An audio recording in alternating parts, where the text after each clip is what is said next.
नमस्कार दर्शकों, मैं हूं ऐश्वर्या कपूर और आप देख रहे हैं मेरे साथ पूछता है भारत। शुरुआत ऐश्वर्या के एजेंडा से और ऐश्वर्या के एजेंडा में दर्शकों बात कि हो गया है ऐलान। दोबारा सुन लीजिए, हो गया है ऐलान। अगले 10 साल तक रहेंगे प्रधानमंत्री नरेंद्र मोदी। ये मैं नहीं कह रहा हूं, कह रहे हैं गृह मंत्री अमित शाह। कार्यक्रम को शुरू करूं, बात करेंगे, लेकिन पहले ये जरा सुन लीजिए कि क्या कहा गृह मंत्री अमित शाह ने रिपब्लिक समिट पे, जिसने हलचल मचा दी है राजनीतिक समिट। कांग्रेस बिल्कुल आनन फानन में अपनी पहली लिस्ट ले आई है 24 घंटे के अंदर। जैसे ही अमित शाह ने कहा कि अगले 5 साल नहीं 10 साल तक मोदी प्रधानमंत्री रहेंगे। सुनिए जरा अमित शाह को, सुनिए अमित शाह को। कार में होंगे, हम में पैदा हो रही बुराइयों को अगर हम कंट्रोल नहीं कर पाएंगे तो विपक्ष अधिकार में होगा। वो 10 साल के बाद देश की जनता है। मगर जी 10 साल आपने पूछा, इसलिए मैं मेरा एक आकलन कह रहा हूं, 10 साल तक तो मोदी ही है। 10 साल तक चलेगी ये बाइट। अगर आप दोबारा चला सके सेम बाइट और उसको जरा कायदे से चलाइए, 10 साल तक प्रधानमंत्री रहेंगे नरेंद्र। हम अधिकार में होंगे, हम अच्छा परफॉर्म करेंगे तो हम अधिकार में होंगे। हम में पैदा हो रही बुराइयों को अगर हम कंट्रोल नहीं कर पाएंगे तो विपक्ष अधिकार में होगा। वो 10 साल के बाद देश की जनता है। मगर जी 10 साल आपने पूछा, इसलिए मैं मेरा एक आकलन कह रहा हूं, 10 साल तक तो मोदी ही है। तो अगले 10 साल तक तो मोदी ही है। जैसे ही गृह मंत्री अमित शाह ने यह कहा, राजनीतिक गलियारों में, मैं आपको बता रहा हूं, राजनीतिक गलियारों में हलचल मच गई। आपको यह समझना पड़ेगा। जरा विजुअल से हटिए समिट के और जरा ग्राफिक्स पे आइए शर्मा, क्योंकि प्रधानमंत्री मोदी के बारे में कि अगले 10 साल तक वो रहेंगे, ऐसे ही नहीं कह दिया गृह मंत्री अमित शाह ने। जी हां, ये जो अब तस्वीरें आ रही हैं आपके सामने, कौन है ये व्यक्ति? चंद्रबाबू नायडू। कौन है ये व्यक्ति? आप समझ रहे हैं, पटनायक साहब ओडिशा, सुखबीर बादल पंजाब। ये वो लोग हैं जो यहां से उठ के नरेंद्र मोदी के पीछे बैठ रहे हैं और यह बन रहा है सुपर एनडीए। और जो आखिरी नाम आपने देखा, नेता ईपीएस ओपीएस याद है। वापस दोबारा उसी ग्राफिक पे जाओ शर्मा। बहुत दिनों बाद धीरज और शुभम ने अच्छा ग्राफिक बनाया। क्या है ये ग्राफिक? ये ग्राफिक आपको दर्शाता है कि कैसे नरेंद्र मोदी 400 प्लस के फिगर को अचीव करना चाहते हैं। कैसे और किस दृढ़ता से अमित शाह कह रहे हैं कि होगा तो मोदी अगले 5 साल नहीं बल्कि 10 साल। पूरी स्ट्रैटेजी है, सिर्फ कहने के लिए नहीं कह दिया है। ऐसे ही विपक्ष बौखला नहीं रहा। लालू प्रसाद यादव जैसे नेता ऐसे ही मोदी के परिवार पे वार नहीं कर रहे, क्योंकि उन्हें समझ आ रहा है कि वो छोड़ो, उनकी अगली पीढ़ी भी वृद्धावस्था में ना पहुंच जाए अगर नरेंद्र मोदी जिस तरह की राजनीति कर रहे हैं। और अगला सवाल आता है, किस तरह की राजनीति?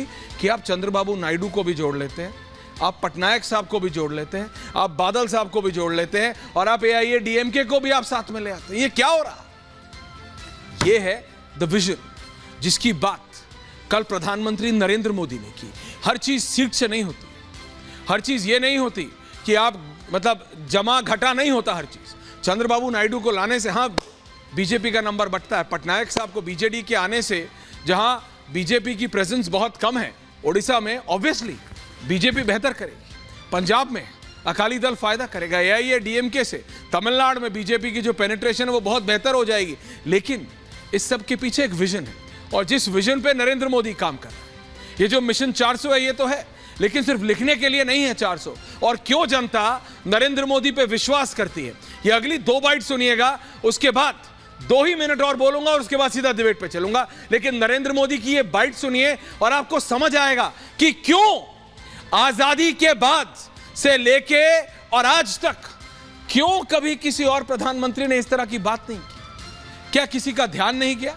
क्या उनको लगा ये चीजें महत्वपूर्ण नहीं है? क्या उनको लगा इसकी जरूरत नहीं है? सिर्फ बात उन्हीं चीजों की होती रही कि कौन सी पार्टी क्या पार्टी। इसीलिए कहता हूं the vision, both micro and macro, जैसे कल अर्नब गोस्वामी ने कहा प्रधानमंत्री की प्रेजेंस में कि ये सोच है जो माइक्रो लेवल पे भी सोचती है और मैक्रो लेवल पे भी सोचती है। तो सुनिए प्रधानमंत्री मोदी को।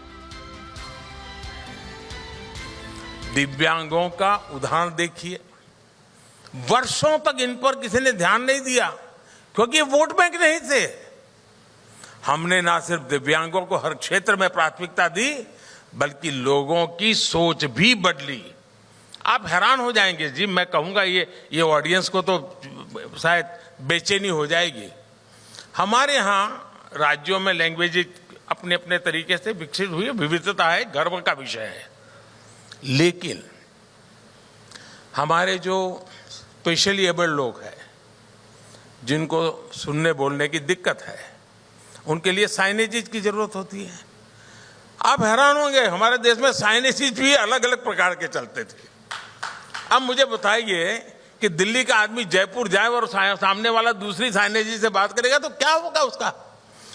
आजादी के इतने सालों के बाद मैंने उस काम को किया, कमेटी बिठाई, और आज पूरे देश में मेरे दिव्यांग जनों के लिए एक ही प्रकार के साइनेजीज पढ़ाए जाते हैं। सुना आपने?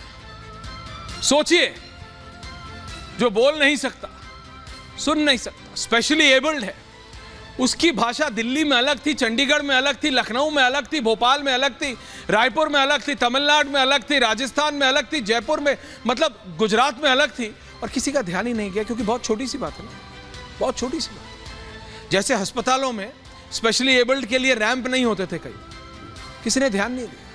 लेकिन यही छोटी छोटी बातें हैं जो मोदी को बड़ी बड़ी सीढ़ियां पार करने में मदद कर रही हैं। और इसीलिए इतने कॉन्फिडेंस से गृह मंत्री कह पाते हैं कि 5 नहीं 10 साल तक आएगा तो मोदी ही। और इसीलिए डेस्परेशन में लालू प्रसाद यादव जैसे नेता, जो अपनी तो छोड़ो, अपनी अगली पीढ़ी की वृद्धावस्था में जाते हुए उन्हें देख रहे हैं कि कहीं भैया मैं तो छोड़ूं मेरे बेटे को, क्योंकि परिवार के आगे तो उनकी सोच नहीं है ऐसे नेताओं, भैया वो भी कहीं मेरी तरह विपक्ष में ही ना बैठे रह जाएं। इसे कहते हैं विजन। विजन, सोच, देश के लिए सोच, राष्ट्र के लिए सोच। राहुल गांधी वायनाड से लड़ना चाहते हैं, लेकिन लेफ्ट उनको मदद नहीं कर रही। अरविंद केजरीवाल की पार्टी कहती है 7 सीट हम जीत लेंगे, कांग्रेस को देके जीत लेंगे। देखते हैं कैसे जीतते हैं। विपक्ष को अब समझना है कि who are you taking on. मेरे साथ इस समय डिबेट में 3 लोग हैं। छोटा पैनल मैंने रखा है। शहजाद पूनावाला भारतीय जनता पार्टी के, संजीव झा आम आदमी पार्टी से, और वरिष्ठ पत्रकार पंकज शर्मा। मैं पहले संजीव झा के पास जा रहा हूं। Sanjeev ji, you are taking on a person जो सिर्फ इलेक्शन मशीनरी की बात नहीं, विजन, जिस विजन की आप बात करते हैं दिल्ली में, और शायद कहीं ना कहीं आपके नेता ने, क्योंकि शहजाद चाहे बोले लेकिन दिल्ली में तो आप बीजेपी को हरा देते हैं ना, तो जो विजन आपने दिल्ली की जनता को विधानसभा में दिखाया, जनता ने किस लिए आपको वोट किया? इसलिए नहीं कि कोई सुपरस्टार को आप ले आए थे, आपने उनको एक विजन दिखाया था दिल्ली में। वो विजन नरेंद्र मोदी ने देश को दिखा रहा है, और इसीलिए 10 साल से प्रधानमंत्री, और तीसरी बार वो कह रहे हैं कि मैं जीत रहा हूं, और गृह मंत्री तो कह रहे हैं 3 बार नहीं भैया, कौन से दुनिया में हो, 10 साल के लिए मोदी आ रहे हैं। संजीव झा जी, समझिए, दुश्मन को एनालाइज करके तो आप अपना स्ट्रैटेजी बनाएंगे ना। विपक्ष हैं आप लड़ाई आपकी किससे, ये तो समझिए। आपने बिल्कुल सही जिक्र किया। आपने दिल्ली का उदाहरण दिया। दिल्ली में हमने कहा था कि हम जब आएंगे तो बिजली मुफ्त करेंगे, हमने बिजली मुफ्त किया। हमने कहा था पानी मुफ्त करेंगे, हमने कहा पानी मुफ्त किया। हमने कहा था शिक्षा देंगे। आज हमारे यहाँ हजारों लड़के इंजीनियर, डॉक्टर बन रहे हैं, डिफेंस में जा रहे हैं। हमने कहा था अस्पताल में दवाई मुफ्त देंगे, हमने दिया। भाई, प्रधानमंत्री जी ने कहा था महंगाई कम करेंगे, क्या महंगाई कम हो गया? प्रधानमंत्री जी ने कहा था बेरोजगारी दूर करेंगे, क्या बेरोजगारी दूर हो गया? प्रधानमंत्री जी कहते थे कोऑपरेटिव फेडरलिज्म की बात, आज कोवर्सिव फेडरलिज्म की बात हो रही है। प्रधानमंत्री जी कहते थे सबका साथ सबका विकास, अब प्रधानमंत्री जी ने करके दिखाया सबका साथ और एक अदानी जी का विकास। बहुत फर्क है।